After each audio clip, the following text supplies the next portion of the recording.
కొమరభీం ఆసిఫాబాద్ జిల్లాలో కాంగ్రెస్ ప్రభుత్వం రేవంత్ రెడ్డి రైతులకు చేసిన హామీ మేరకు ప్రతి ఒక్కరికి 2 లక్షల రుణమాఫీలో భాగంగా కేవలం 40% మాత్రమే ఇప్పటివరకు రుణమాఫీ జరిగిందని, మిగతా 60% రైతులకు రాష్ట్ర వ్యాప్తంగా వెంటనే రుణమాఫీ జరగాలని రైతుల పక్షాన వాంకిడి మండల తహసీల్దార్కు బీఆర్ఎస్ పార్టీ ఆధ్వర్యంలో రైతులతో కలిసి వినతిపత్రం ఇచ్చారు.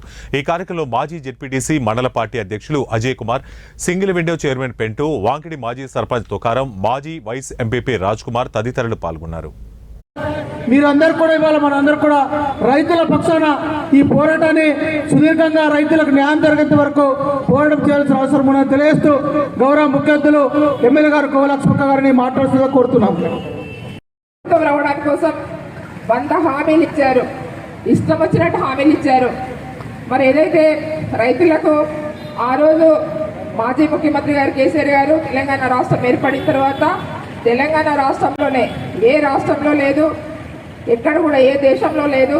మరి రైతు రుణమాఫీ, రైతు బంధు, తర్వాత రైతు బీమా, ఇది మన ప్రభుత్వంలో గతంలో మరి కేసీఆర్ గారు మరి చేపట్టడం జరిగింది.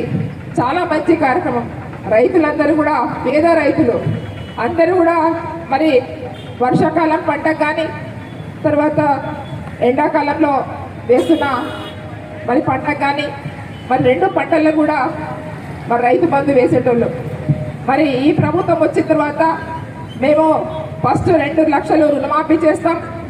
ఆగస్టు 9 తారీఖు లోపటే మేము 2 లక్షలు మరి రుణమాఫీ మరి వెంటనే చేస్తాం.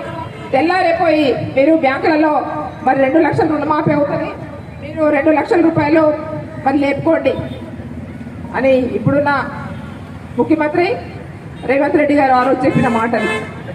మరి మేము అడుగుతున్నాం రైతు పక్షాన, మరి 2 లక్షల రుణమాఫీ ఏమైంది?